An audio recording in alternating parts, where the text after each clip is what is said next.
Hola, buenos días. Buenos días, doctor. Vamos a dar inicio al curso de esta mañana. Bienvenidos todos en nombre de la Secretaría de Salud de Yucatán, en nombre del Gobierno del Estado de Yucatán. Les damos la más cordial bienvenida a este curso que tenemos preparado para el día de hoy. Sobre pues lo que hemos estado platicando, ¿no? Para nosotros es muy importante continuar la capacitación, tanto de los profesionales de la salud como pues de cualquier persona que esté interesada en escuchar sobre los temas que estamos tratando en estos cursos. Hoy tenemos un invitado muy especial, nos acompaña el doctor Arsenio Rosado Franco. Bienvenido, doctor, buenos días. Buenos días, maestra Eliana. Gracias por la amable invitación, sobre todo por temas tan relevantes como es precisamente esta sinergia y esta visión global de la salud en todos sus aspectos biológicos, psicológicos, sociales. Muy Así agradecido por la es. invitación. Al contrario, doctor, sabemos que estamos, ahorita digo, usted está igual con agenda complicada, pero me parece que el darnos tiempo también para pues, la capacitación de todos, ¿no? Del personal, profesionales de la salud, y que entendamos, como usted bien dice, que pues la salud no son padecimientos o enfermedades aisladas, sino que es un todo, ¿no? Y sobre ese todo tenemos que trabajar. Les voy a presentar formalmente al doctor Arsenio Rosado Franco. Les comento que el doctor es médico cirujano por la Universidad Autónoma de Yucatán. El doctor Arsenio también es especialista en psiquiatría por la Universidad Nacional Autónoma de México, con residencia hospitalaria en el Hospital Español de México y en el Instituto Nacional de Psiquiatría Ramón de la Fuente. También el doctor es especialista en psiquiatría de enlace por el Instituto Mexicano de Psiquiatría, diplomado en prevención de farmacodependencia por la Universidad Complutense de Madrid y la Universidad Autónoma Metropolitana, entre otros posgrados que tiene el doctor Arsenio. Actualmente es director del Instituto de Salud Mental del Estado de Yucatán, funge como secretario técnico del Consejo Estatal de Salud Mental del Estado de Yucatán y es comisionado estatal contra las adicciones y secretario técnico del Consejo Estatal contra las adicciones en el Estado de Yucatán. Doctor, hoy nos viene a compartir esta sinergia y esta importancia que tiene el tratamiento de la salud mental en las enfermedades cardiometabólicas o crónicas y pues cómo finalmente la salud mental puede volverse un aliado, ¿no? Para tratar las enfermedades crónicas o puede volverse una barrera si no aprendemos a canalizar y detectarlas a tiempo. Así que ya saben cómo funciona la dinámica. Aquí en Zoom tenemos una parte habilitada para preguntas, donde ustedes pueden hacer las preguntas que gusten al doctor Arsenio. Cuando terminemos su plática, con mucho gusto se las iremos pasando para que él pueda compartiendo con ustedes y pueda irles contestando. Y a quienes nos acompañan en Facebook Live de la Secretaría de Salud de Yucatán, también bienvenidos, muchas gracias por estar. Y es exactamente lo mismo, en la parte de comentarios pueden dejar ahí sus preguntas para el doctor y con mucho gusto se las iremos pasando. Pues doctor, no nos queda más que agradecerle y le dejamos el micrófono, le dejamos la cámara y puede empezar a compartir su pantalla. Bienvenido. Muchas gracias, maestra Eliana. Estamos, pues, como decía ya hace un rato, muy agradecidos por el inicio de esta plática. Y para empezar, pues siempre nos retomamos en la parte siempre cultural pues obviamente nuestros ancestros, tanto mayas como españoles, ya habían notado fenómenos psíquicos y los habían representado en sus códices. No es de extrañar que haya algunas deidades que tengan mucho que ver con enfermedad, trastorno mental. Y el otro punto muy importante es que hay que hablar sobre salud mental, porque sin salud mental no hay salud física. Y es muy importante también entender que gran parte de las enfermedades mentales producen una discapacidad enorme. Hoy día vemos que hay muchas discapacidades que se ven así, pero el problema mayor cuando hablamos de enfermedades mentales y trastornos mentales es que son altamente discapacitantes y no son visibles a simple vista. Esto hace que muchas personas tengan dos fenómenos graves para nosotros, los psicólogos, los psiquiatras, que son el estigma y la ignorancia sobre lo que son estos procesos de salud y enfermedad. Partamos desde un punto de vista continuo. La salud de enfermedad es un proceso, es un continuo. Nadie está 100% saludable ni 100% enfermo, y en este espectro vamos a ir viendo, digamos, la definición de la OMS incluso es muy utópica, porque habla de un perfecto funcionamiento de la función biológica, psicológica y social. Sin embargo, estamos hablando más bien de un estado de funcionamiento razonable más que óptimo, perfecto, y el modelo que debemos llevar en cualquier lado de la medicina y especialmente en salud mental es el modelo biopsicosocial que desarrolló el doctor Engel en los 70s. Esto quiere decir que todo componente etiológico, o todo componente de prevención, de promoción de la salud, de tratamiento, de rehabilitación, tendría que tomar en cuenta siempre la parte biológica, ya sea genética, ya sea de proteómica, de genómica, la parte biológica, la parte psicológica que tiene que ver con la historia de vida y con los procesos mentales que elaboramos, y también con la parte medioambiental o social, ¿no? Algunos ejemplos muy fáciles: hay enfermedades que son muy genéticas, que tienen una gran carga genética, y que esta gran carga genética pues hace que seamos muy vulnerables. Y el modelo se puede aplicar tanto a diabetes mellitus, como a depresión mayor, como esquizofrenia, como enfermedades cardiovasculares. Hay una parte de vulnerabilidad genética, hay factores psicológicos que pueden afectar que se exprese o no esta vulnerabilidad genética, y hay fenómenos sociales que pueden hacer cambios epigenéticos que podrán generar un proceso de enfermedad, ¿no? Por lo tanto, tenemos que tener esta visión completa siempre. Salud mental es un término que aparece recientemente, no se tomaba tan en cuenta, y por eso los términos o las definiciones también van variando, dependiendo de la cultura. Los que estudian estas enfermedades han definido de varias maneras la salud mental, pero prácticamente, ¿qué abarca? El concepto abarca el bienestar subjetivo, que yo me sienta bien, el que yo me perciba bien, la percepción de propia eficacia, que yo puedo lograr, yo puedo hacer, la autonomía, la competencia personal y la autorrealización de mis capacidades intelectuales y emocionales.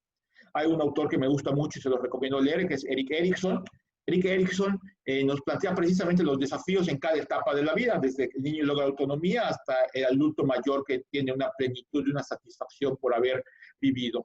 Hay muchos otros autores que plantean esto, y no hay que irnos mucho con los estereotipos.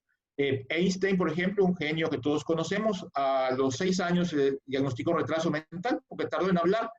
Ver un síntoma aislado sin ver el contexto muchas veces nos hace perder esa visión clínica precisamente de la genialidad y de otros aspectos, ¿no? Por lo tanto, salud mental implica la capacidad de resolver activamente los conflictos de modo satisfactorio, conflictos personales, conflictos intrapersonales, conflictos sociales, tener relaciones relativamente buenas con padres, hermanos, compañeros. Hay un rubro todo en los manuales diagnósticos y estadísticos sobre lo que son personalidad y trastorno de personalidad, donde precisamente esa situación relacional se va a dar, y no es lo mismo tratar a un paciente que tiene un trastorno narcisista de la personalidad, que va a evaluar al médico desde que entra, que alguien que sea un dependiente. Cada paciente va a tener su propio esquema de pensamiento y su propia personalidad. Por lo tanto, es importante que el médico de primer contacto conozca no solamente la parte técnica de su herramienta clínica, sino también entienda que los humanos somos tan diversos que las reacciones ante un evento como una exploración física o como un laboratorio o un diagnóstico va a ser la reacción diferente en cada persona. También la salud mental va a incluir los sentimientos de pertenencia, ya sea su entorno cultural, y conocer y seguir las normas y los valores.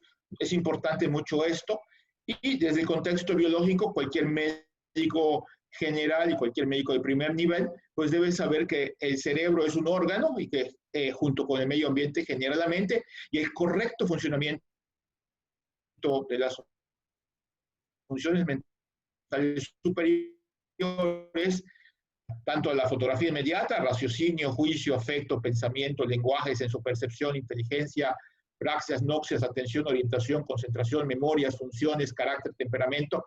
Todo eso lo podemos nosotros evaluar en 5 o 10 minutos y nos da una visión rápida de qué tenemos, ¿no? Por lo tanto, en el proceso de salud mental, trastorno mental, que ese es otro adendum importante, sabemos que en medicina la enfermedad se define como un agente causal específico.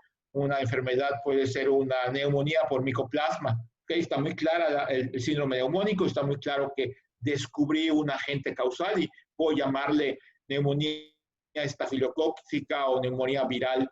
Pero en psiquiatría es tan complejo esto que hablamos de trastornos. Hay muchos factores etiológicos que se implican, y por lo tanto, hasta que no hagamos una autopsia, por ejemplo, en una demencia tipo Alzheimer, no vamos a saber que es una demencia Alzheimer. Pero toda la evidencia que tenemos hoy por ejemplo, en trastornos como el autismo, los hoy llamados trastornos generalizados del desarrollo, o en la esquizofrenia y la psicosis, pues tiene mucha cara genética y mucha cara biológica que hoy día ya gracias al advenimiento de los medios de diagnóstico, tanto con resonancia magnética funcional como tomografía por emisión de positrones, podemos ya saber que hay cambios biológicos claros y también a nivel de citoquímica y de histografía en esto. ¿Pero qué son las enfermedades mentales? Los trastornos mentales son un grupo de enfermedades de los cuales el género humano ha heredado. Algunos autores como T.G. Crowe creen que la aparición del lenguaje, al hacer algunas alteraciones, hace que aparezcan fenómenos mentales, como las alucinaciones, como las ideas delirantes, y también ese desarrollo gregario social a través de otros autores como John Bowlby, que habla de los apegos, hacen también un poco la parte de evolución de cómo la tristeza o ciertas emociones pues nos van a hacer que el grupo se alarme y actúe para ayudar a otro miembro de su grupo o de su clan en ese momento, ¿no? Por lo tanto, estas enfermedades mentales existen. Está Hipócrates como describe la melancolía, como lo que es lo que llamamos hoy depresión mayor, o como está descrito en Alejandro Magno la epilepsia como una enfermedad sagrada. Entonces, estas enfermedades llevan muchísimos años presentándose. En nuestra cultura maya también tenemos una representación de Xtá, una deidad maya que representa el suicidio. Quiere decir que desde épocas precolombinas ya nuestros ancestros ya habían estudiado el fenómeno, conocían que existía el fenómeno. Por lo tanto, son enfermedades que no son nuevas, que existen. Hay algunas que se han desarrollado más últimamente a través de la televisión y los modelos de alimentación, pues tal vez los trastornos de la alimentación han aumentado precisamente por esa presión social, pero en general, como decíamos, hay factores biológicos, psicológicos, sociales, y lo importante para el clínico es poder pesar qué factor es el más importante en ese momento para dar el mejor tratamiento posible. Y también otro grave problema es que son enfermedades que no solo sufre el doliente, sino los amigos, los familiares, los médicos, los que bien quieren a un enfermo, habitualmente se preocupan, sobre todo cuando vemos enfermedades que llevan cambios conductuales o que llevan decisiones muy trágicas, ¿no? ¿Qué cosa importante tenemos que ver en primer nivel? Que las enfermedades mentales son altamente prevalentes, ¿sí? Los trastornos de ansiedad, en la única encuesta que se ha hecho en México, que fue en el 2003, ya bastante antigua, la doctora María Medina Mora, pues pudo corroborar que en México la tasa de trastornos de ansiedad es 9.45. Un estudio más reciente, no a nivel nacional, muestra que la tasa de trastornos de ansiedad es del 14%. O sea, el riesgo de que alguien padezca un trastorno de ansiedad en su vida va entre el 9.45 y el 14%. Esta prevalencia es tan alta como la diabetes, ¿no? Los trastornos relacionados con el consumo de alcohol es otro grave problema que tenemos en México. Hoy día se llama trastornos por el uso de alcohol y genera, normalmente es la dependencia del alcohol, el trastorno del consumo perjudicial de alcohol, impacta al 9.2% de la población. Nada más tomemos en cuenta esto y veamos que pues, por cada alcohólico una familia también está afectada.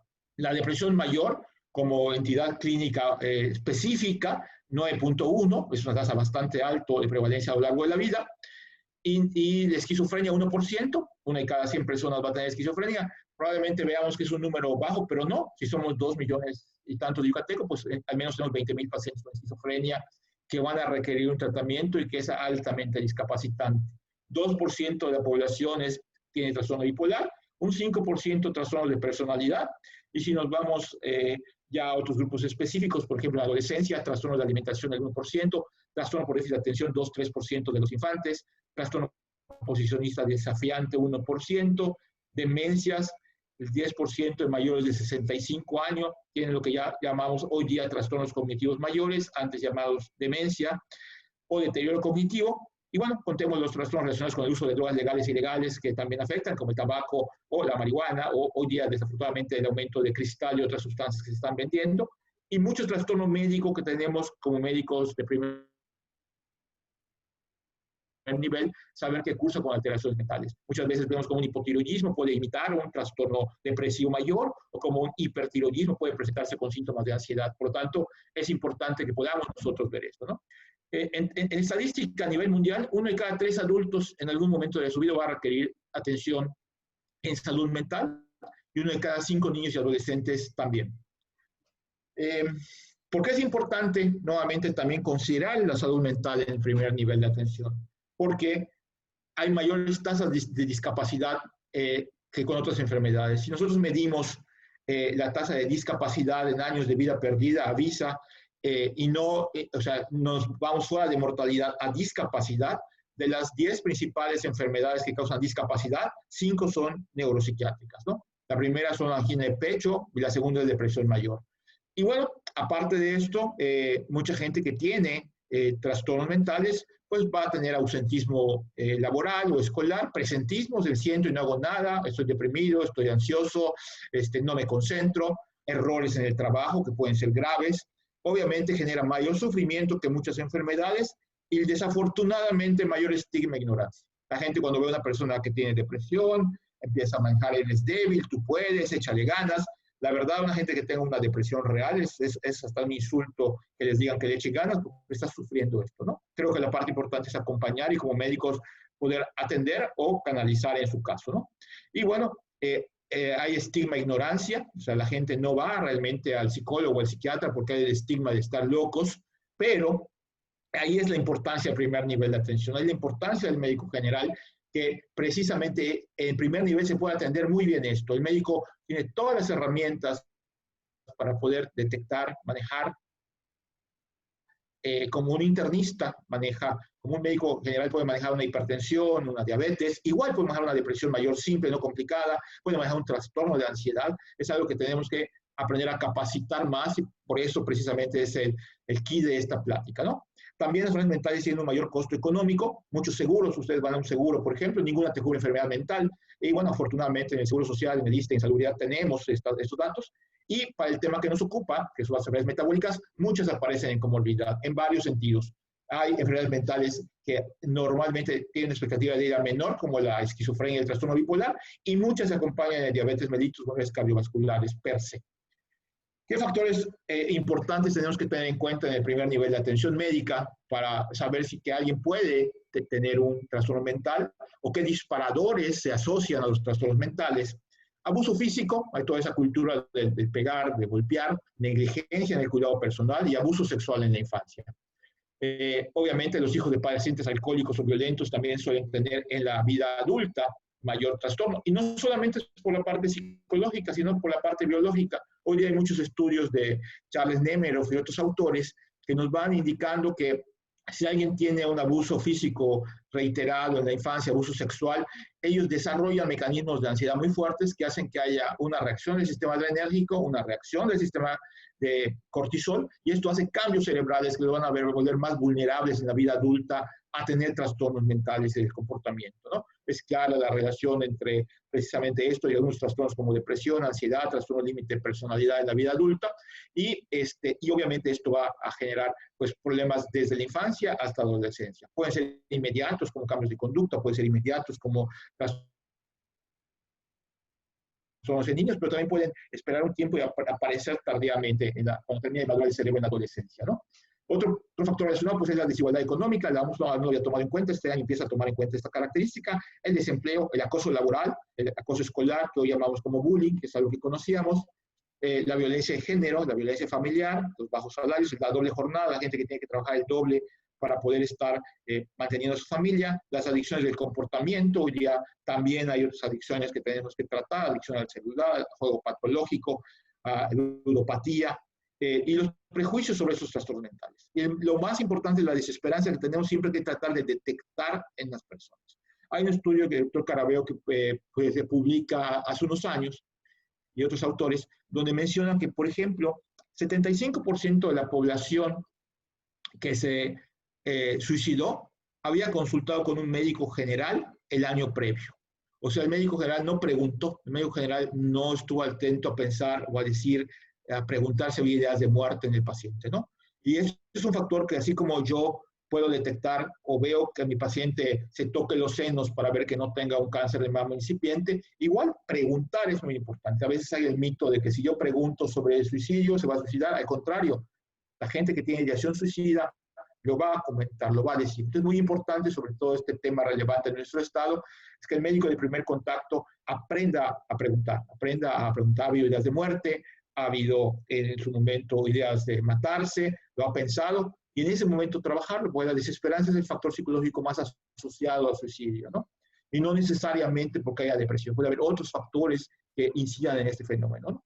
Y finalmente, pues la falta de acceso a los servicios de salud mental, por eso hay un esfuerzo muy fuerte para que se construya una red más fuerte en esto. Va a haber cambios tal vez a nivel nacional, seguramente estatal, para convertir, pues tratar de que todo vaya a la atención primaria y no como hoy que está todo en la atención terciaria, ¿no?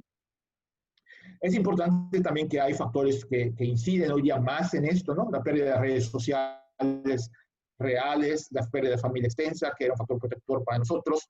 Y también como médicos no hay que considerar, no hay que descartar los trastornos adaptativos, son muy importantes, aunque no hayan, digamos, que hacer un manejo biológico con medicamentos, es importante que el trastorno adaptativo, como una riña en familia, un problema con el jefe, un cambio de ciudad, una migración, tenemos que tomar en cuenta con los pacientes. Otro grave problema, y ahí es donde ustedes nos apoyan en primer nivel, es que ahí, a diferencia de otras especialidades, los psiquiatras, los psicólogos estamos estigmatizados, ¿sí? Somos loqueros, somos gente que atiende gente de otras áreas, y bueno, no, así pues, hoy aparece el fenómeno de antivacunas últimamente, pero antes hay un fenómeno que se llama antipsiquiatría, donde todo es mental, no es nada cerebral, ni hay procesos, todo es una invención.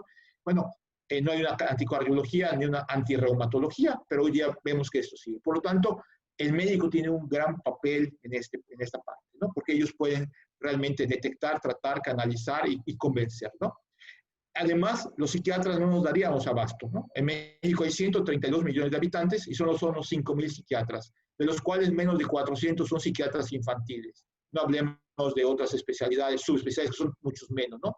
Uno por 26,000 habitantes, que para nada cumple los criterios de la OMS de cuántos deberían estar, y además estamos mal distribuidos. El 50% de los psiquiatras que existen en el país están agrupados en 5 ciudades. El resto de los 2.500 estamos en todo el territorio nacional. Entonces, esto es un problema realmente, por lo tanto, es muy importante que el médico de primer nivel esté capacitado y pueda lograr esto. Ha habido muchas barreras en la salud mental, la formación inadecuada de recursos humanos. Yo me acuerdo que tomé un mes de psiquiatría y nada más, y nunca supe más de esto. Hay falta de acceso a los servicios de salud. No hay un modelo terapéutico actual de prevención, promoción y salud, intervención temprana, un rezago de al menos 20 años en la producción precisamente de esto. También hay poco liderazgo de los especialistas de salud mental, hay muy pocos especialistas de salud mental pública, y los políticos también, la agenda no es muy interesante, ¿no? Ahora, ¿qué es importante en primer nivel? El modelo que se está trabajando a nivel nacional y también a nivel local, pues es precisamente que hay que tratar de manera integral la salud mental y las adicciones. Lo primero es promoción de la salud, lo segundo es prevención de salud mental y adicciones, lo tercero es la detección oportuna. Aquí es importante que se está elaborando, ya se trabajó en años pasados acá, pero se está haciendo una campaña próximamente que va a ser el uso del instrumento MHGAP. El MHGAP, su definición es reduciendo la brecha de salud mental. Es un instrumento que puede el médico general aplicar, conocer, y incluso hay un formato en el teléfono celular donde se puede bajar y nos da árboles de decisiones y algoritmos para poder detectar los principales trastornos psiquiátricos, ¿no? El MHGAP nos va dando como una guía para preguntar y poder detectar depresión, ansiedad, ideación suicida, psicosis, trastornos cognitivos mayores, ¿no?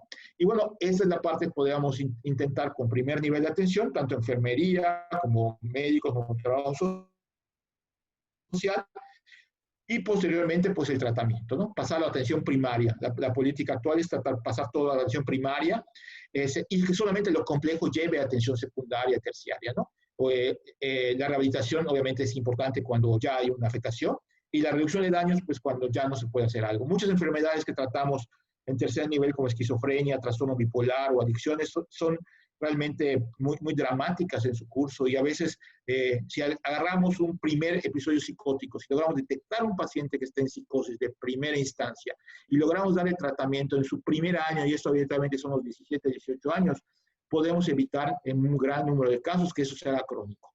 Podemos evitar que haya recaídas y que haya deterioro cerebral y mental y podemos darle una mejor calidad de vida. Hoy día en otros países la política es muy clara.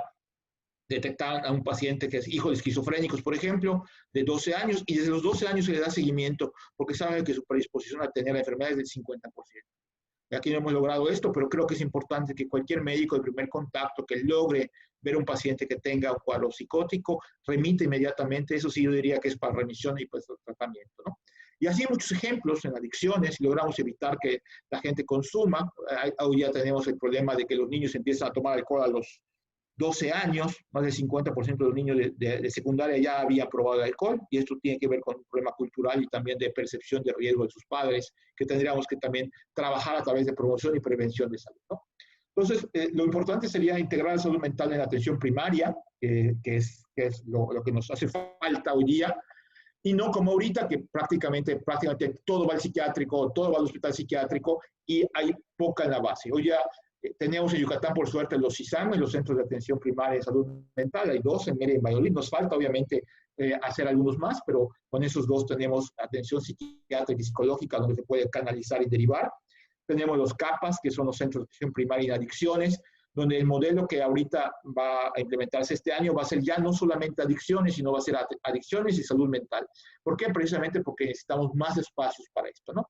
Hay centros de salud que tienen servicios de psicología y psiquiatría, como el Centro de Salud de Mérida, y otros centros que tienen al menos servicios de psicología para manejar. Y bueno, lo importante es invertir esta pirámide. Entrando un poco ya al tema, pues hay una rama de la psiquiatría que se llama psiquiatría de enlace, que es la que tiene que ver con la parte médica, es como la capacitación del psiquiatra en el hospital general, que realmente no debería existir, así debería haber sido siempre, pero desde el principio de los 50 se escindió psiquiátricos, hospitales generales. Vean ustedes la historia en Yucatán. En Yucatán, si ustedes revisan, se fundó el Hospital Oral y al lado se hizo el Asilo de Enfermos Mentales Ayala. 1 de cada 3 camas en ese tiempo era para pacientes mentales. Desde los 50, cuando se innova con el descubrimiento de la imipramina, con el descubrimiento de los antipsicóticos, del litio, las camas hospitalarias se vacían. Y evidentemente la postura hoy día es pasar los servicios de psiquiatría a un hospital general. En muchos países ya prácticamente los psiquiátricos desaparecen y prácticamente todo se da en hospitales generales. Por lo tanto, tenemos que tener ese vínculo siempre entre los psiquiatras y los médicos de otras especialidades y precisamente primer nivel, ¿no? Un ejemplo acá es la enfermedad cardiovascular. ¿Cómo es la relación entre la enfermedad cardiovascular y la enfermedad psiquiátrica? Primero, habrían como 3 puntos. 1, la enfermedad cardiovascular psicosomática. O cómo una disfunción psiquiátrica podría acabar produciendo una enfermedad cardiovascular. Es decir, muchas gentes que tienen factores de riesgo como obesidad, diabetes, estrés, que tienen además una hiperactividad del sistema nervioso autónomo, que esto hace que estén constantemente generando adrenalina, alterando sus arterias con esto. Y bueno, con un estado de estrés continuo, con otros factores de riesgo, puede acabar y tener esa comorbilidad, pero puede de alguna manera generar una enfermedad cardiovascular. La otra parte es la somatización cardíaca, lo que van a ver, cómo una persona padece una patología similar sin serlo realmente. El ejemplo más claro acá es los ataques de pánico. Y como médicos generales es importante primero descartar lo médico, ¿no? Si yo tengo un paciente que preside a mi consultorio con agitación, con dificultad respiratoria, con palpitaciones, con hormigueo en las manos, con temor a morirse o volverse loco, primero hagan su electro, primero valórenlo, primero tomen la presión. Si no es cardiológico, es ataque de pánico. Y el principal error que hay es, no tienes nada. Sí tiene algo, tiene un ataque de pánico, y eso tiene una parte biológica también. Hay una área en el cerebro que se llama locus coeruleus, que produce adrenalina, impacta las glándulas suprarrenales, y esto genera más ansiedad, y al mismo tiempo la percepción de la amígdala es más fuerte, y eso hace que yo pueda ver como peligroso cosas que realmente no lo son. Entonces, realmente, muchas veces me ha tocado desafortunadamente que le dicen, no es nada, vete a tu casa, o le dan un placebo, o le ponen una inyección de Valium, que no es algo que lo vaya a curar, y lo mandan a la casa. Y el problema con el ataque de pánico es que si yo lo dejo continuar, va a aparecer otro problema conductual que es miedo al miedo, o sea, angustia por presentar la angustia, y esto puede generar mucho más tiempo de alteración. Por lo tanto, es muy importante que el médico general tenga en cuenta que así como está la enfermedad cardiovascular que podría ser, también está la enfermedad mental cerebral que puede estar generando. Y obviamente el manejo de un trastorno de ataque de pánico, pues tiene un componente psiquiátrico, médico, con un inhibidor selectivo de la receptura de serotonina preferentemente, más una benzodiazepina de corto tiempo para cortar esto, más el manejo psicológico para evitar el miedo al miedo y manejar la capacidad de afrontamiento que se puede hacer, ¿no? Y el otro punto importante es la reacción ante la enfermedad cardíaca, o cómo la persona siente su imagen mutilada, o cómo ya de alguna manera el paciente empieza a pensar que ya se es incapacitado, que ya no puede, que va a ser para toda su vida malo. Y este también habría que manejarlo de manera psicológica. Se ha demostrado a través del tiempo, ya hace los 50, que un tipo de persona tipo A que no está considerada en el DSM-4, en el CIE-10, o sea, las personas que son altamente, digamos, exitosas, presionantes, que todo el tiempo están agobiadas, muy neuróticas, buscando el logro, buscando el éxito, tiene más tasas de prevalencia de trastornos cardiovasculares. Junto con otro fenómeno que se llama lexitimia. La lexitimia es la incapacidad de demostrar o de identificar incluso mis sentimientos. Entonces, al no identificar mis sentimientos, yo persisto en la actitud que yo tengo, ¿no? Estos dos factores, persona tipo A y alexitimia, han mostrado que dan una relación muy fuerte entre cardiopatía isquémica y enfermedad coronaria. Hay muchos estudios que demuestran esta evolución, y también se sabe que los pacientes que tienen trastornos cardiovasculares con patología depresiva no tratada tienen tasa de mortalidad más larga. Hay muchos estudios en hospitales generales y estudios de corte, donde pacientes que tienen, por ejemplo, sertralina por depresión contra pacientes cardiópatas depresivos que no, su sobrevida es mucho menor en los no medicados que en los medicados. Estamos hablando de un tratamiento tan integral, sino simplemente el uso de un antidepresivo para controlar esto. Por lo tanto, es importante ver la visión global en este sentido, ¿no? Pues sabemos que si tengo ansiedad, mi eje hipotálamo hipófisis adrenal, y mi eje hipotálamo hipófisis noradrenérgico y mi eje de cortisol también van a estar alterados, ¿no? Esto va a generar, sobre todo si tengo alteraciones en la hormona liberadora de corticotropina, agregación plaquetaria, y bueno, 50% de los pacientes con cardiopatía isquémica o con la coronaria tienen además un trastorno depresivo. Entonces, aguas y tratemos las dos cosas.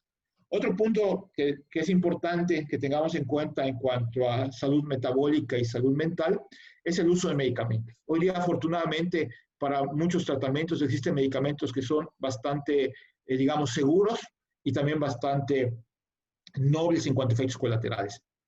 Al principio de los 60 hasta los 80, realmente el manejo de una depresión con antidepresivos tricíclicos era problemático, porque un tricíclico puede tener efecto quinidínico, puede tener taquicardia, puede dar taquiarritmia, puede dar hipotensión ortostática, porque son antidepresivos que actúan sobre demasiados receptores y esto puede dar consecuencias cardiovasculares. De hecho, los antidepresivos tricíclicos, que todavía tienen su papel, pero ya no se usan tanto, pues sí, pueden generar alteraciones como glaucoma, alteraciones cardiovasculares, alteraciones como aumento de peso por la acción sobre histamina, y esto pues antes complicaba. Hoy día, afortunadamente, desde el punto de vista médico, en los pacientes depresivos, tenemos toda una gama de medicamentos que no generan aumento de peso y pueden ser usados. Y en el caso de los antipsicóticos, también, al principio, el problema con los pacientes que usaban antipsicóticos es que tenían parkinsonismo medicamentoso o a largo plazo disquinesia tardía, que es una alteración de movimientos, con el haloperidol, con la perfenacina, pero al aparecer los atípicos y mejorar muchísimo los síntomas positivos y negativos de la esquizofrenia, aparece otro problema que es que sí, los antipsicóticos de segunda generación sí pueden dar síndrome metabólico. Y es algo que hoy día se usa. Por lo tanto, hay que aprender a buscar cuáles son los que menos tasa de incidencia tienen, ¿no? Al principio apareció la olanzapina como un medicamento muy importante en esto, pero clozapina también como un antipsicótico cuando hay casos refractarios a esquizofrenia. Y bueno, el problema con ellos es que sí, pueden dar resistencia a la insulina, pueden dar obesidad abdominal, pueden dar dislipidemia heterogénica, pueden dar hipertensión arterial y un estado protrombótico y proinflamatorio. Y esto obviamente complica a un paciente cardiovascular, ¿no?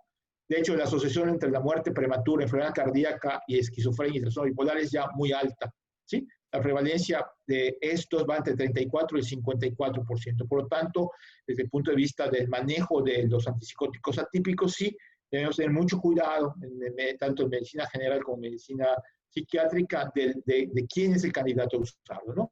Son medicamentos que usan mucho, porque están en todos los cuadros básicos, porque son buenos para la enfermedad, pero no son tan buenos porque tienen esta parte, ¿no? Hay un estudio que se realizó en España en 636 pacientes, se observó un aumento de peso tras el tratamiento con antipsicóticos de más del 7%. El mayor porcentaje correspondió a la olanzapina, ustedes ven 45.7%, comparado con antipsicóticos muy bajos, seguida de risperidona y haloperidol. Por lo tanto, hay que saber y buscar esta parte, ¿no? El aumento de peso en las primeras semanas fue de 3.8 kilos durante los primeros 3 meses de tratamiento y agravó la diabetes en pacientes que toman clozapina y olanzapina. Tener mucho cuidado con este manejo en pacientes precisamente con diagnóstico, ¿no? Una nota de Fontaine: el uso de clozapina se previene 492 muertes por suicidio por 100.000 esquizofrénicos, que esa es la tasa que realmente la clozapina sí previene el suicidio en esquizofrenia. La tasa de muertes por antipsicótico atípico por aumento de peso son 416. O sea, hay que valorar siempre en el arte de la medicina qué compensa, qué puedo usar, qué no puedo usar, ¿no? O puedo usarlo transitorio para el cuadro psicótico, pero no dejarlo crónico para después, ¿no? Y el aumento de peso es mayor en pacientes jóvenes no obesos en la primera semana, ¿no? Por lo tanto, hay que tener mucho importante, ¿no? También en pacientes per se ya, sin tener alteraciones, digamos, por medicamentos, ya existe una alta prevalencia de alteraciones de glucosa. También una alta prevalencia en pacientes esquizofrénicos de aumento en los receptores de nicotina que hacen que fumen más. Más del 30% de los pacientes con esquizofrenia fuman, ¿sí? Y los medicamentos que tienen más relación precisamente con esta hiperglicemia, clozapina o olanzapina, menos quetiapina y risperidona, mucho menos ciprasidona y amisulpride, y no se ha encontrado relación hoy con aripiprazol, que es un antipsicótico hoy día que usamos bastante más, precisamente por esta ventaja de ser un atípico, pero no tener el problema. Acá hay una tabla sobre el uso de antipsicóticos atípicos, como vemos las más bajas son amisulpride y ciprasidona, y las referencias para quien quiera revisarlas, ¿no? Con respecto a la ansiedad, que es importante verlo en los dos puntos de vista, ¿no? El sistema nervioso autónomo, cuando se activa, y se activa normalmente ante una reacción de miedo, la reacción de miedo es una reacción como todas las emociones de sobrevivencia que las tenemos que tener para estar acá. Si nuestros ancestros no hubieran sido ansiosos y hubieran sido temerarios, pues estarían muertos, no hubieran sobrevivido, no estaríamos acá. Entonces, el mecanismo de defensa que compartimos con los animales es precisamente la reacción de estrés. Ante un predador, todos vamos a reaccionar con un aumento del sistema nervioso simpático para poder huir, poder pelear o paralizarse. Ya en el caso de las zarigüeyas, se hacen a las muertas, como un animal cuando lo acorrala trata de pelear, o generalmente corren, huyen, ¿no? Esta predisposición que nos ha salvado mucho porque es intensa, aguda, cuando se hace crónica o cuando empieza a manifestarse sin que haya estresores, es cuando puede dar un trastorno de ansiedad, ¿no? Habitualmente, normalmente, el estado de hiperactivación del sistema nervioso autónomo por estrés, por miedo, por angustia, nos va a generar síntomas cardiovasculares, síntomas musculares, síntomas respiratorios, síntomas gastrointestinales. No por algo hablamos de que muchos pacientes somatizan cuando tienen ansiedad. Y la manera de detectarlos porque tienen contractura muscular, porque tienen colon irritable, porque tienen momentos de disnea, dificultad de respirar, o tienen taquicardias, ¿no? Entonces, es importante que el médico de primer contacto tenga en cuenta esto, ¿no? Obviamente, el ataque de pánico lo vemos más frecuente. Normalmente, además, se adaptan lentamente a estímulos y van a responder de manera excesiva a estímulos moderados, ¿no? Los conceptos que habría que manejar, como decía, el estrés, que es un mecanismo adaptativo que todos tenemos. Distrés, cuando es un manejo de estrés con correlato negativo, con malestar. Y eustrés, cuando es una emoción positiva. Por ejemplo, adoro a mi novia, voy a casar, y en la boda pues tengo un eustrés, es un estrés que me permite actuar. Ansiedad y angustia, que son sinónimos por mala traducción de los autores alemanes. Y ataque de pánico es un derivado americano, y el miedo. Ahora, no solamente la adrenalina está implicada, normalmente vamos a notar siempre que el sistema de serotonina está implicado y el sistema de ácido gamma aminobutírico también. Hay más sistemas, pero esos son los tres principales involucrados, ¿no? Por eso, cuando tratamos un trastorno de ansiedad, ustedes pueden ver, oiga, trastorno de estrés postraumático, trastorno de estrés agudo, trastorno obsesivo compulsivo, trastorno de ansiedad generalizada, casi todos responden a niveles selectivos de la receptor de serotonina, claro, ¿sí? Porque comparten vías comunes, comparten vías que tenemos, ¿no? Y el ácido gamma-butírico es importante porque es el neurotransmisor donde actúan las benzodiazepinas. Cuando tenemos un cuadro agudo de ansiedad y queremos resolverlo, pues es un neurotransmisor inhibitorio que aplaca el exceso de dopamina y de noradrenalina y hace que el paciente se alivie, ¿no? Por lo tanto, estos son algunos de los factores involucrados, ¿no? Normalmente la epinefrina se asocia con estados de alerta, con hiperactividad, con insomnio, con ataques de pánico. que es otro dato también que vamos a ver mucho. El insomnio en el primer nivel de atención es algo que vamos a ver bastante. Y bueno, obviamente tiene mecanismos biológicos que rápidamente tocaremos nada más. Hay una área que se llama locus coeruleus que genera adrenalina. Ese locus coeruleus manda disparos a las suprarrenales y esto genera ansiedad, ¿no? Hay evidencia de medicamentos como clonidina, beta bloqueadores como Inderal-Easy y propanolol, nos ayudan a reducir la ansiedad en pacientes que tienen esto, ¿no? Y bueno, ¿qué es importante también del cortisol? El problema es que el cortisol, cuando dejamos que la ansiedad aumente y no la tratamos, no solamente se activa la adrenalina, sino se activa el factor liberador de corticotropina y eso hace que los sistemas de cortisol aumenten y esto que va a dar cambios en el sistema inmune, cambios en el sistema reproductivo, en niños problemas de crecimiento y el cortisol es neurotóxico. Cuando nosotros tenemos altos niveles de cortisona, hace que haya sobre todo pérdida neuronal en el hipocampo, en el cíngulo y en otras áreas cerebrales. No obstante, tenemos que entender que afortunadamente ese paradigma que las neuronas no se reproducen ya cambió y hoy día con ejercicios mentales y con medicamentos pueden revertirse esto con la creación de nuevas neuronas. Hoy día afortunadamente tenemos esa parte, ¿no? También un aumento de hipercortisolismo por estar con estrés continuo va a aumentar, va a ser factor de riesgo para hipertensión, osteoporosis, inmunosupresión, resistencia a insulina, dislipidemia, aterosclerosis y enfermedad cardiovascular. Por lo tanto, es importante que siempre vayamos contemplando este factor en nuestros pacientes, ¿no? La hormona liberadora de corticotropina es una mediadora muy fuerte del estrés, coordina conductas adaptativas y cambios fisiológicos, pero también inhibe conductas como ingesta de comida o actividad sexual. Esto también va a dar alteraciones en esto. La serotonina nos ayuda mucho en cuanto a su distribución y en cuanto a su regulación. Hay medicamentos que usamos en primer nivel, muchos antidepresivos. Las benzodiazepinas actúan en GABA, como decíamos, y hay otros sistemas poco conocidos, pero que están en estudio actualmente, ¿no? Todo eso tiene ya evidencia. Muchos estudios de TAC o de imagen de resonancia magnética van a encontrar incremento de ventrículos por pérdida neuronal, otros estudios van a dar anormalidades en el hemisferio derecho, hay cambios de asimetría cerebral y hay áreas muy, muy claras cuando hay ansiedad, córtex frontal, área occipital, giro campal. Ahí hay evidencia, tanto como en otras enfermedades, de que hay alteraciones bien, bien claras en estas partes, ¿no? ¿Qué trastornos tenemos que tener en cuenta en primer nivel que se asocian con esto? Fobia específica, fobia social, trastorno de ansiedad generalizada, trastorno por angustia, ataques de pánico, con o sin agorafobia, trastorno de estrés agudo, trastorno de estrés postraumático, trastorno obsesivo compulsivo, trastorno de ansiedad secundaria a drogas, trastorno de ansiedad debido a causa médica o trastorno no especificado, que es el cajón desastre cuando no tenemos de alguna manera qué vamos a ver. Y como decía, tratamiento biológico, psicológico y socioambiental. Depende del trastorno de ansiedad, ¿no? Una fobia, obviamente el tratamiento es más psicológico, exposición, desensibilización, terapia cognitiva conductual. Un trastorno adaptativo con ansiedad, el ambiente puede ser más socioambiental. Un trastorno de estrés postraumático va a requerir las tres. Un trastorno de pánico, ataques de pánico, va a tener más un trastorno biológico, un tratamiento biológico para poder ayudarlo, ¿no? El otro gran, digamos, rubro es la depresión precisamente en primer nivel. La depresión mayor tal vez no sea el mejor término hoy día, esto que antes se llamaba melancolía, pero es el mejor término que tenemos hoy.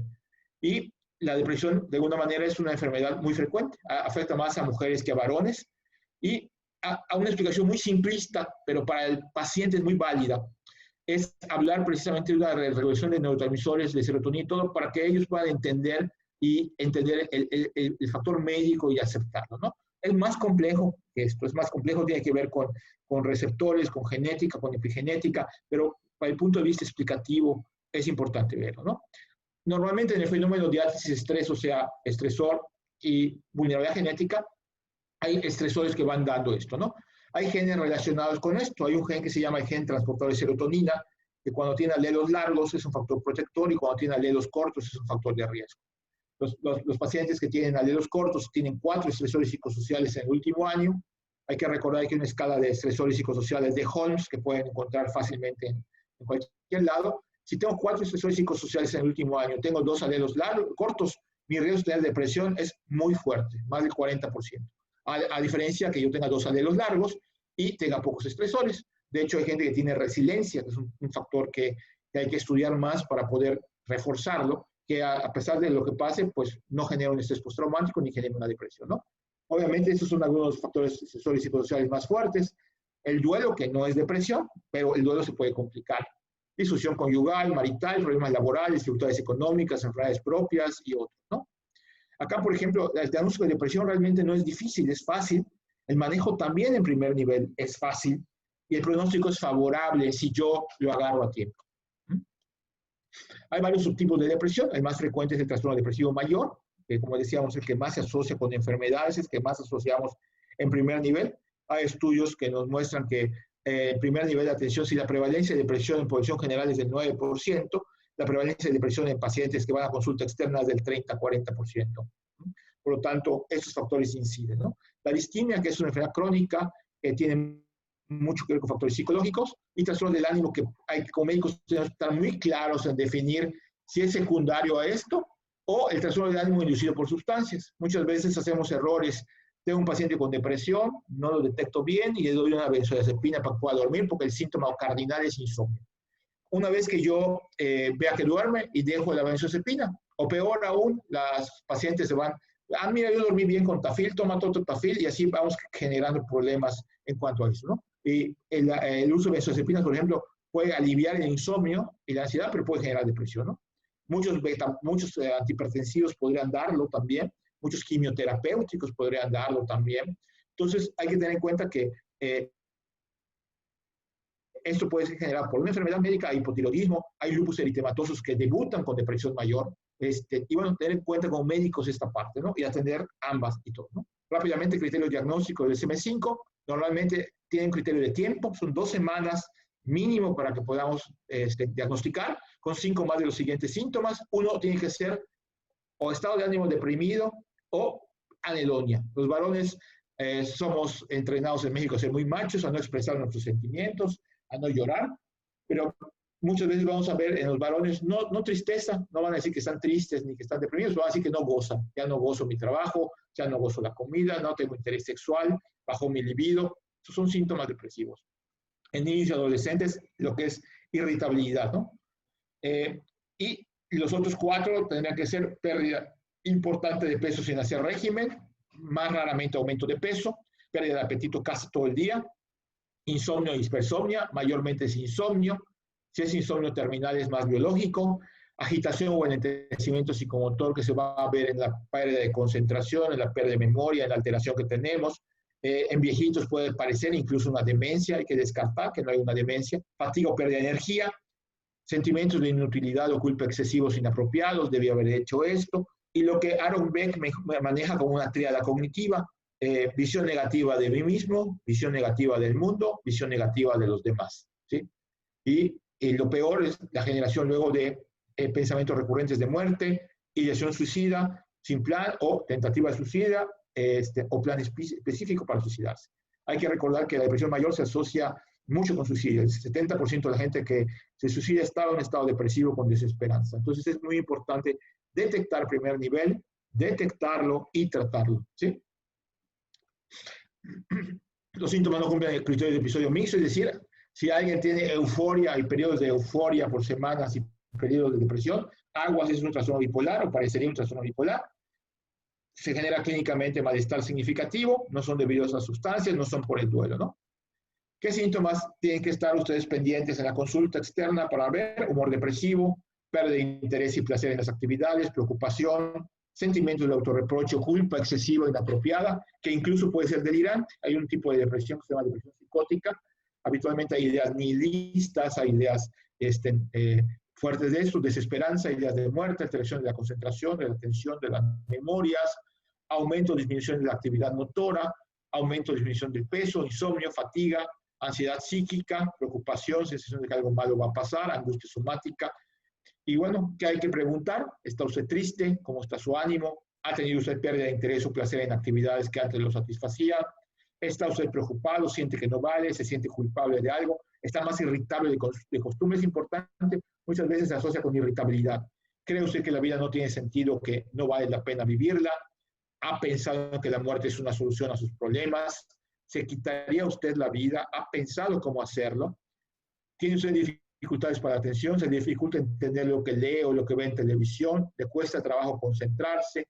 ¿Está usted olvidadizo? se siente lento, se siente acelerado, ha perdido peso en los últimos meses, tiene alteraciones en el dormir, le cuesta trabajo quedarse dormido, se despierta varias veces en la noche y no puede volverse a quedarse dormido, se despierta más temprano que de costumbre o le pasa estas 3 alteraciones en el dormir, hay fatiga, siente que no tiene energía, tiene la sensación de que algo malo va a pasar y no saber qué es, se siente inquieto, tiene usted tensión muscular, le duele la cabeza, el cuello, la espalda, siente que le falta el aire, siente que no puede respirar, suda usted mucho. Todas son preguntas que podemos hacer, ¿no? Como les decía, si ustedes checan el MHGAP y lo bajan de su aplicación, muchas de esas preguntas van a estar allá como colineados y les van dando el diagnóstico, ¿no? ¿Para qué hacer? Sin tratar, ¿no? Normalmente, ¿qué es lo importante con esto? Detección oportuna en primer nivel, divulgación y educación médica continua, importancia del médico de primer contacto e importancia del tratamiento, ¿no? Fase aguda habitualmente, el objetivo es lograr la remisión. Y es importante porque no solamente es que haya respuesta al tratamiento, sino que haya remisión al tratamiento. El objetivo en la primera fase de un tratamiento depresivo es de 6 a 8 semanas para lograr remisión. Una fase de continuación, que es mantener la mejoría, que dura de 16 a 20 semanas, póngale 6 meses. Y la fase de mantenimiento, cuando hay varios episodios que han venido a lo largo de la vida, cuando hay grave riesgo de recaída, cuando hay historia de intento suicida o de síntomas psicóticos, pues puede ser una fase de mantenimiento indefinida, ¿no? Hay un algoritmo más o menos, si tengo un primer episodio son 6 meses, 9 meses, si tengo un segundo episodio son 2 años, si tengo un tercer episodio son 5 años, si tengo 4 episodios es de por vida. Es importante siempre que el paciente participe, es hacer partícipe el paciente, se hace un convenio implícito que es de corresponsabilidad y se hace la alianza terapéutica con el paciente para la toma de decisiones bilaterales.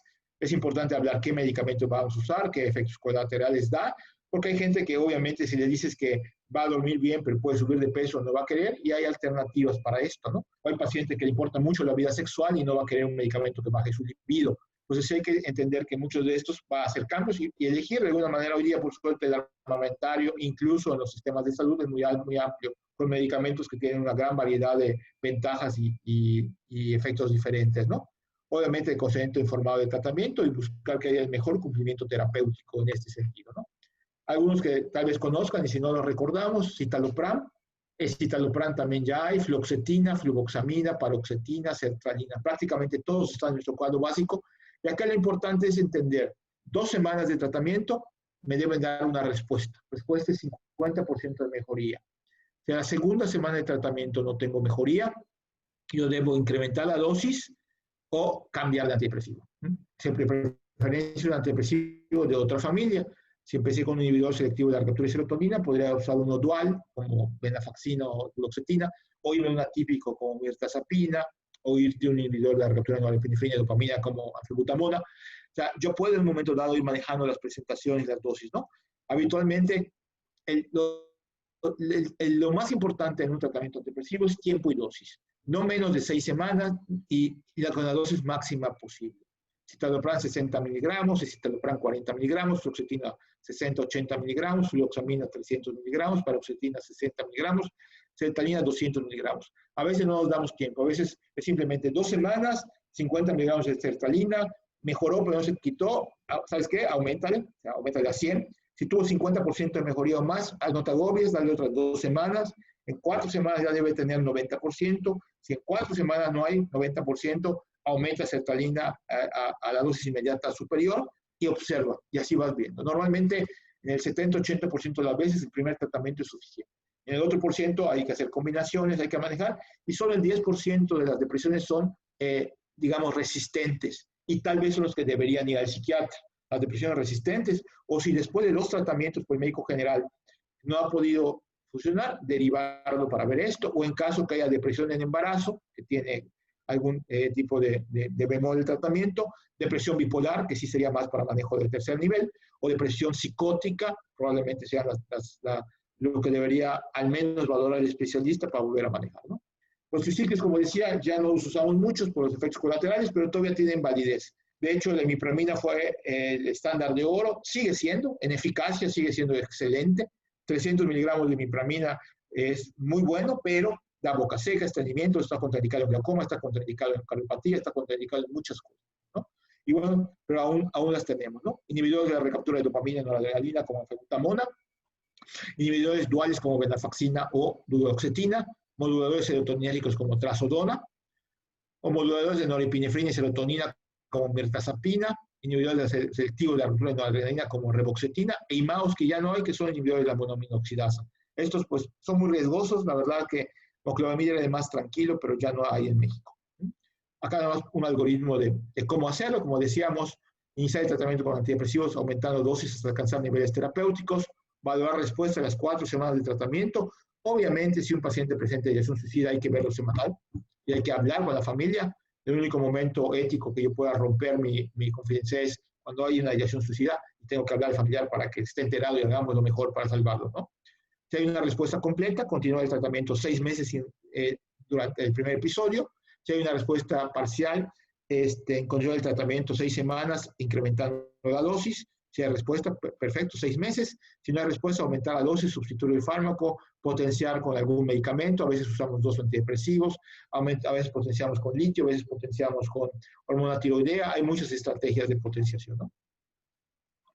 Muchos tienen efectos colaterales, hay que conocerlos, hay mucha literatura que puedan ustedes leer.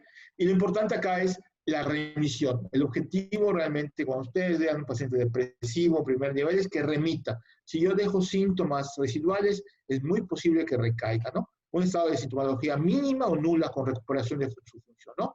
Respuesta, como decíamos, es el 50% de síntomas usando alguna escala. Ojo, la escala no es diagnóstica, la escala no sirve para medir nada más evolución, y para el que no esté muy capacitado, para le dar una guía para preguntar. En cuanto a remisión, se ha mantenido con espacio mínimo de 6 meses. Recaída, si durante esta remisión hay otra vez síntomas, se habla de recaída, y recurrencia, si pasan 5 o 6 años y vuelve a tener otro cuadro, es una recurrencia. Nadie puede asegurar que no lo tenga, eso es una cosa de vulnerabilidad, así como puedo tener una neumonía hoy, puedo tener una neumonía en 10 años, en 5 años, en 1 año, ¿no? Y bueno, síntomas residuales, uno más síntomas depresivos. Se sabe que la recaída es 3 veces más frecuente si el paciente presenta síntomas residuales. Por lo tanto, hay que tratar de que sea una remisión completa, ¿sí? Acá es escala de Kupfer, muy famosa, donde habla precisamente de remisión, de respuesta, de recaída, de recuperación y de recurrencia. Las escalas que pueden ustedes manejar son muchas, Hamilton, Beck, la Montgomery-Åsberg, varias, ¿no?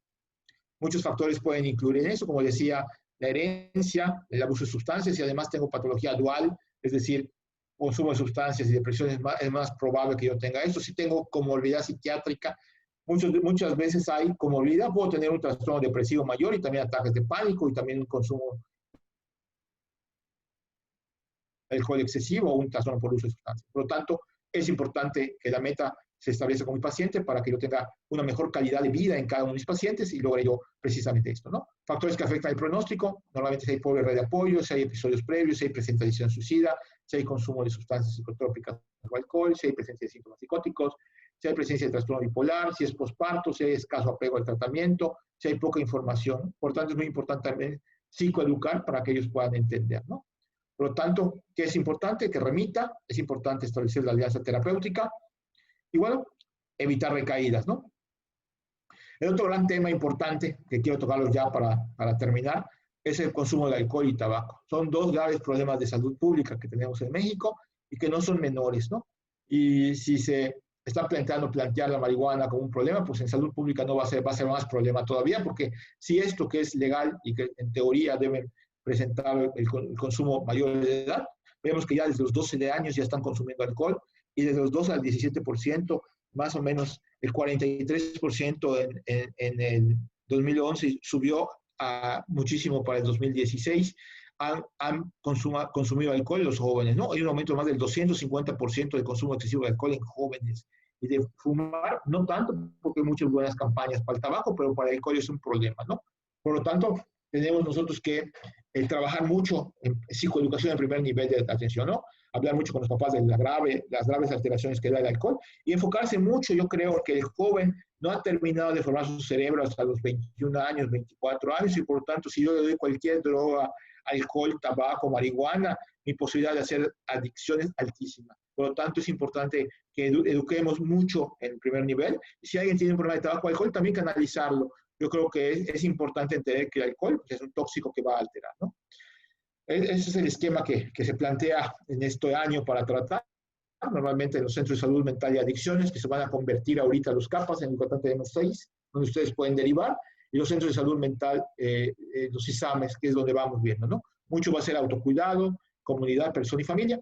Acá quiero presentarles un estudio que hicimos en Yucatán, que logramos por medio de tamizaje detectar en 12,000 jóvenes yucatecos universitarios. Nuestra población sí estuvo un poco sesgada porque era donde pudimos hacerlo ahorita.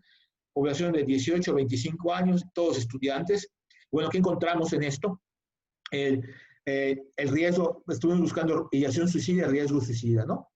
Pero bueno, vean esto, por ejemplo, 9% de la población, si sumamos 9% y 5%, pero 9% de la población joven universitaria está ya con problemas de alcohol, 4.3% con problemas de ansiedad, 3% con problemas de alcohol y 1.3% de depresión. Hay que entender que la depresión mayor normalmente va a dar a la edad media de la vida, pero ya desde jóvenes estamos viendo que hay en Yucatán esos datos, ¿no? Ideación suicida hay 5.5% en esta población y riesgo alto 7.8%, ¿no? Y en la escala de bienestar vemos que, bueno, aunque ellos, la mayor parte de nuestros estudiantes sienten que hay bienestar porque están arriba de la media, sí hay factores que tenemos que promocionar. Este estudio todavía no está publicado, por tanto no lo puedo compartir mucho, ¿no? Bueno, en Yucatán tenemos tratamiento. En la jurisdicción sanitaria único tenemos 9 psicólogos, hay 5 módulos contra violencia, hay 2 psicólogos en promoción, hay psicólogos en el fin de semana, hay psiquiatra en las mañanas, en el centro de salud de Mérida, o sea, tenemos para derivar en el centro de salud. Tenemos en el UNEM Capa Bojor, que es trabajo social, psicólogos y psiquiatras también. En el hospital psiquiátrico, en la consulta externa, tenemos psicólogos y psiquiatras. En lo que es el UNEM Capa Mayapán también, en Sununcan tenemos psicólogos. O sea, hay una gran cantidad de centros donde podemos derivar, ¿no? En algunas jurisdicciones hay también municipios donde también tenemos psicólogos. Y bueno, todos estos problemas son biopsicosociales y el tratamiento debe ser biopsicosocial, como decíamos inicialmente. Y voy a quedar como para preguntas y respuestas para quien tenga dudas. Estoy abierto, ¿no? Excelente, gracias. doctor. Muchas gracias. La verdad es que creo que podemos rescatar muchísimos puntos de los que usted estuvo tocando el día de hoy.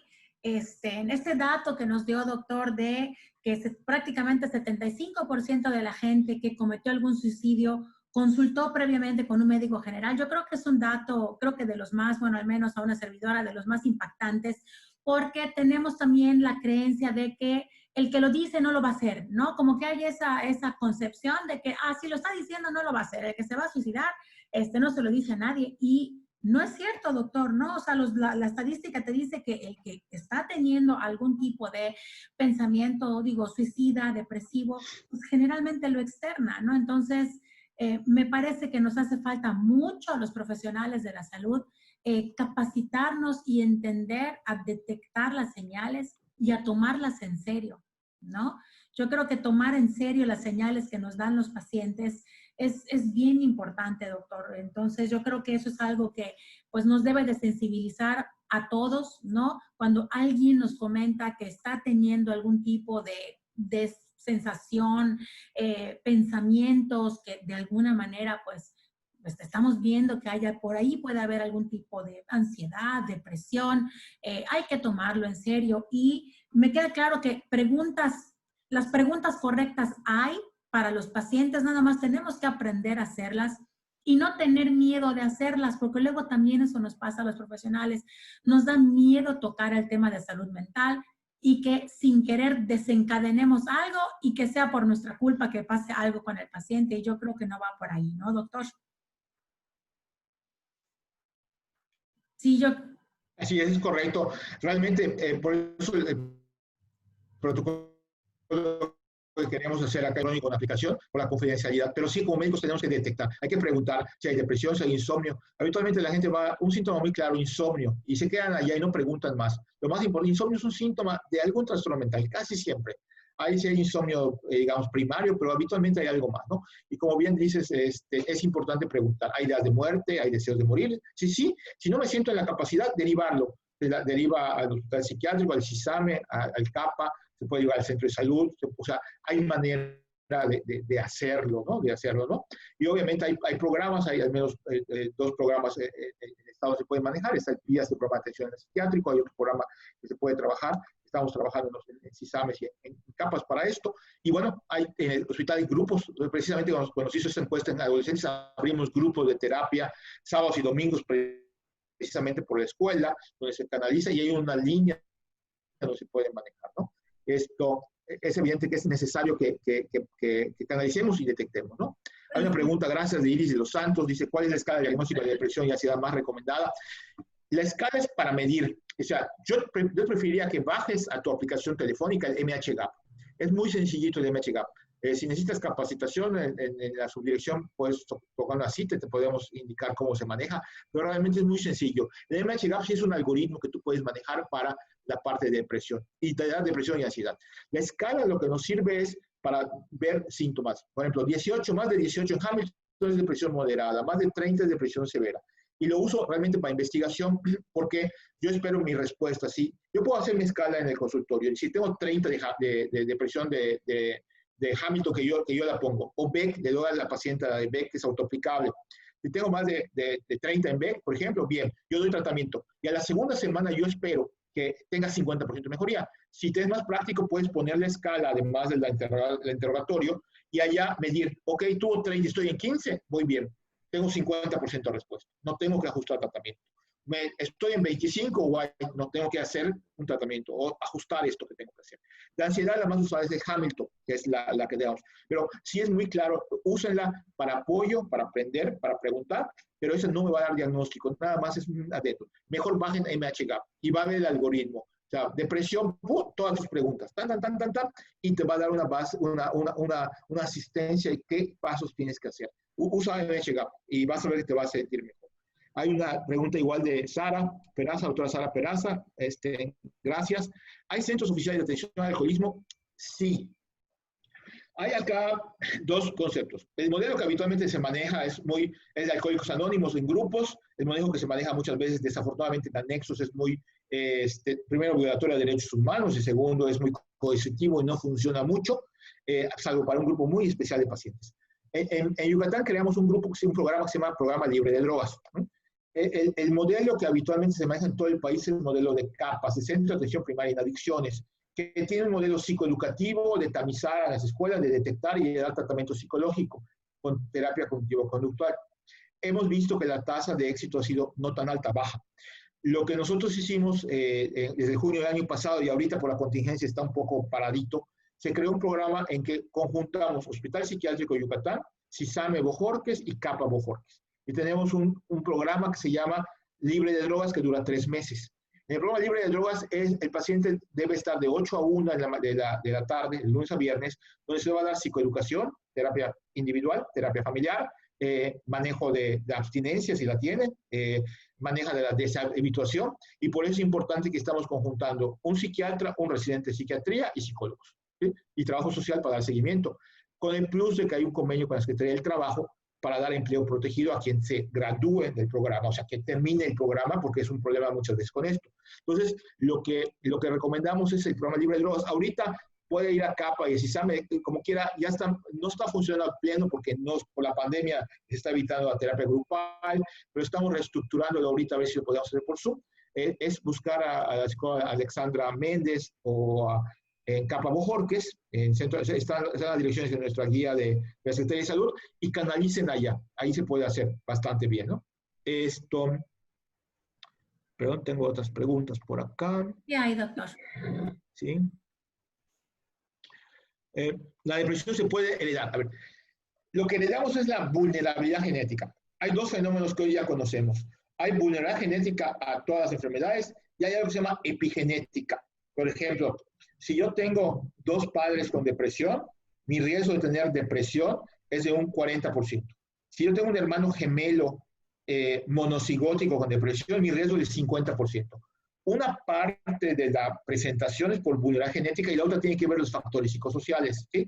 Hay enfermedades muy genéticas, como el trastorno bipolar. 80% de los gemelos monocigóticos son bipolares, un 20% no. Autismo, por ejemplo, trastorno por déficit de atención.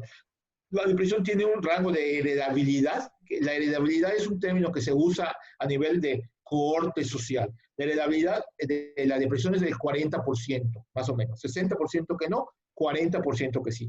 Pero no estoy hablando de un factor individual. Todavía no tenemos la capacidad de detectar genéticamente en una persona quién va a padecer o no. Pero en el cohorte de heredabilidad sí se sabe que factores como antecedentes familiares, 2 padres con depresión, hermano con depresión, me va a triplicar el riesgo de tener depresión. De 9% de población de riesgo, paso al 40%. Ahí sería un poco la expresión de la heredad, la vulnerabilidad genética para padecer la depresión, ¿no? ¿Qué signos o síntomas nos indican que el paciente requiere internamiento? ¿Qué opina de terapia con hipnosis o qué médico recomendaría por hipnosis? Si se refiere un poco a depresión, los síntomas que indican internamiento es psicosis, intento suicida, ideación suicida severa, es cuando requiere internamiento, o cuando el estado físico de la paciente por dejar de comer o algo es muy, muy fuerte y entonces habría que internar. Son los factores. O cuando hay agresión heterodirigida. Un paciente con depresión psicótica, por ejemplo, que esté agitado, si se requiere hospitalización inminente o el riesgo a los familiares que lo que puedan tener, ¿no? Básicamente sería como el kit. Intento suicida, psicosis, etc. Y de alguna manera agresión heterodirigida. Con respecto a la hipnosis ha funcionado en alimentación como un coadyuvante en algunas técnicas para allá y ha funcionado en algunos trastornos de ansiedad. Para la depresión no hay evidencia científica que funcione. Para lo que es tabaco hay cierta evidencia que funcione. Para alcohol no hay evidencia que funcione. Puede ser una herramienta más al tratamiento multimodal. Habitualmente si me voy, por ejemplo, a manejar una dependencia a nicotina, ¿ok? Necesito evitar abstinencia con parche, con vanciclina o con afebutamona, necesito motivar a mi paciente para que lo dejo, puedo dar terapia cognitiva conductual para analizar los factores que hacen que yo recaiga en el consumo, porque consumo una terapia contextual y podría usar hipnosis, por ejemplo, en dependencia a nicotina. No se ha visto la eficacia en trastornos. En trastornos psicosomáticos hay evidencia que pudiera funcionar en lo que es somatización, los trastornos somatomorfos, ¿no? Pero esos son los datos que yo tengo, ¿no? Excelente. Doctor Víctor Valdán, efectivamente, al llegar el diagnóstico es fundamental evitar el discriminado. Es correcto, usar benzodiazepinas por poco tiempo, y hay alternativas a benzodiazepinas también se puede hacer. ¿Por qué no acuden los psiquiatras a primer nivel para realizar retroalimentación de médicos y enfermería? Así verían la importancia y no rechazan al paciente para no hallar formatos de referencia, pasa mucho. En primer nivel de atención tenemos en el centro de salud, como decía al principio, hay carencias de psiquiatras. Sí. Y además hay carencias de psiquiatras que quieran ir al sector público. O sea, la verdad, hoy día hay más oferta de puestos de trabajo en muchos lados que de oferta de psiquiatras. Como decía, se concentran en grandes ciudades, al haber carencia prefieren tener otro tipo. Si nosotros vemos en media tenemos 90 psiquiatras, en el sector público tenemos 30. O sea, la tercera parte está en el sector público, ¿no? O sea, y evidentemente los datos son muy datos. Por eso es importante capacitar. Precisamente estos cursos nos van a permitir capacitar al médico y sí, obviamente, si necesitamos capacitar, pues obviamente acercarse y tal vez por jurisdicción. De hecho, si estás en la jurisdicción 1, el doctor Eduardo Saavedra ve salud mental, constantemente están capacitando. En jurisdicción Celia también lo ven. En jurisdicción 3, Anaí, están viendo esta parte de capacitar. No duden en contactarnos, o sea, podemos nosotros capacitar. Si ustedes requieran de alguna manera esto, lo puede ver. Ahorita por la pandemia, pues tenemos que estar en Zoom, pero se puede manejar precisamente esta capacitación a médico general de enfermería con muchísimo gusto, ¿no? De hecho, en la subdirección de salud mental, la psicóloga Rosy Canul está a cargo de la capacitación. Pensamos hacer próximamente, también la pandemia nos paró, teníamos el curso MECHEGAP presencial, capacitar a capacitadores. Nuestra meta es capacitar a 45 psiquiatras, psicólogos, médicos generales, que estén entrenados y que estén interesados para que ellos vayan replicando. Espero que en julio ya podamos hacer la capacitación de MECHEGAP y podamos aterrizar esto, ya de ver esto, ¿no? Y sí soy consciente de la importancia de salud mental, soy el primero que estoy viendo esa parte. Tal vez lo importante también es el rechazo, si te refieres a lo del hospital. Siempre que hay un triage y siempre hay que manejar, hay que derivar bien, la hoja de referencia tiene que estar bien derivada, ¿no? Por ejemplo, nos ha tocado que de escuelas mandan derivaciones. Bueno, un psicólogo educativo no va a hacer un diagnóstico de déficit de atención. Y 2, también hay problemas en cuanto a referencia. Por ejemplo, lo preferente es no hospitalizar, porque en un hospital psiquiátrico hay muchos otros factores que pueden agravar, y ahorita con la pandemia más, ¿no? Pero si hay un paciente con urgencia, hay que escribir intento suicida, ideación suicida importante, va con la familia y en urgencia se tiene que recibir, que es la parte importante. Dos, si alguien tiene un problema, digamos, psicótico, un trastorno maníaco, fóbico, o sea, especificar muy bien para que en urgencia se atienda, ¿no? Y si llegara a haber algo, pues realmente comunícate con nosotros a la distribución de salud mental y nos dicen, ¿sabes qué? Tal día pasó, a mí a cada rato me llegan. A veces, desafortunadamente, hay gente, o sea, residentes que no cumplen con su función. Hace 2 años hubo un problema en el psiquiátrico muy fuerte en que no aceptaban a nadie. O sea, prácticamente no había ingresos. Entonces, ahorita estamos tratando de revertir eso y reeducando incluso a nuestros propios médicos, ¿no? Esperemos que esto se vaya viendo. Pero si hay alguna pueden comunicarse con la doctora París Hernández, que es la directora, con el doctor Adrián Novelo, que es el subdirector, y directamente hablar con ellos para ver qué ha pasado, ¿no? O con un servidor. ¿Sí? Cualquier cosa, por favor, no duden en hablarme. Excelente, doctor. Pues la verdad es que digo, a todos nos consta todo el trabajo que se está haciendo para rescatar y ahora sí que literalmente romper esa brecha que existe hoy con la salud mental. Me parece que por capacitaciones y por apoyo por parte del Instituto de Salud Mental, pues definitivamente no paramos. Creo que, bueno, ahorita estamos en un momento donde se detuvieron muchas cosas, pero pues también desde la Secretaría de Salud estamos buscando los canales para hacer llegar información, capacitación y que de alguna manera esta pandemia no nos impida continuar con el trabajo tan fuerte y tan arduo que se está haciendo en salud mental.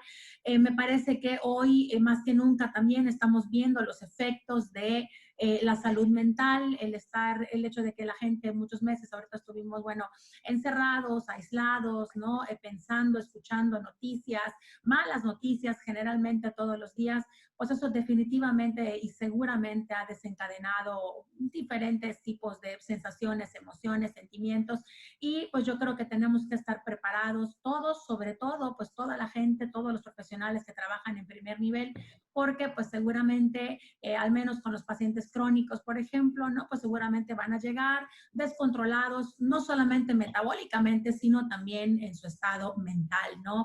El paciente crónico que pues de alguna manera se ha hecho más vulnerable, ¿no? Ante hoy el COVID, por ejemplo, pues definitivamente seguramente ha desarrollado estas ansiedades y como bien decía el doctor Arsenio, este miedo a tener miedo, ¿no? El tratar de controlarse y de no demostrar algún sentimiento, pues eso también puede empeorar el estado de salud mental y, por supuesto, metabólico. Sabemos que cuando hay procesos de ansiedad, de estrés descontrolada, los niveles de glucosa se eleven, la presión arterial se eleva y pues eso definitivamente se vuelve un círculo vicioso que pues tenemos que estar preparados y listos para escuchar a nuestros pacientes. Muchos profesionales de la salud hoy están contactando telefónicamente a sus pacientes porque a veces a la gente, a los pacientes, lo que les hace falta es hablar, ¿no? Es que te escuchen. Vale más hoy una llamada, un mensaje para preguntarle a nuestros pacientes cómo están, que hasta la misma necesidad a lo mejor de medir la glucosa o la presión con tal de que no se expongan a un centro de salud. Pero el hecho de que si tenemos nosotros de alguna manera cómo contactar a nuestros pacientes por teléfono, por mensaje, con una visita domiciliaria, aunque sea de lejitos, nada más para preguntarle cómo está, yo creo que eso puede también ayudar muchísimo a detectar algún problema de salud mental, de depresión, de ansiedad, o cuando menos nos puede servir para que los pacientes se den cuenta que no están solos. Yo le agradezco muchísimo, doctor Arsenio, todos los mensajes que nos ha dado. Yo creo que estas capacitaciones nos van a servir de mucho a todos los profesionales de la salud. Se trata de que, pues como bien quiere decir el MHGAP, pues que reduzcamos la brecha, ¿no? Que hay de la salud mental y que no tengamos miedo de platicar de los temas de salud mental. El tabú de la salud mental ya quedó atrás, ¿no? Ya estamos ahorita en otro canal, ya tenemos que ver la salud como un todo, un bienestar psicológico, emocional, fisiológico, biológico, y pues tenemos que entender que no vamos a poder avanzar o corregir problemas biológicos que estemos detectando si no hacemos caso a las señales emocionales o de salud mental que nos dan nuestros pacientes. Pues en nombre de la Secretaría de Salud del Gobierno del Estado, les agradecemos a todos que hayan participado en esta capacitación. Muchas gracias al doctor Arsenio, director del Instituto de Salud Mental del Estado de Yucatán. Y pues nos vemos mañana. Mañana tenemos otro tema igual muy importante, también a las 11 de la mañana. Estarán 3 nutriólogos de aquí de la Dirección de Nutrición de la Secretaría de Salud platicando sobre los 7 hábitos saludables que son bien importantes de cuidar para preservar la salud física, biológica, pero también para cuidar la salud mental. Así que, pues muchas gracias a todos por sus preguntas, por sus comentarios. Gracias, doctor Arsenio. Buenos días a todos y muchas gracias. Nos vemos mañana. Gracias a ti, Eliana. Gracias a todos. Gracias. Gracias, doctor. Buenos días. Buenos días.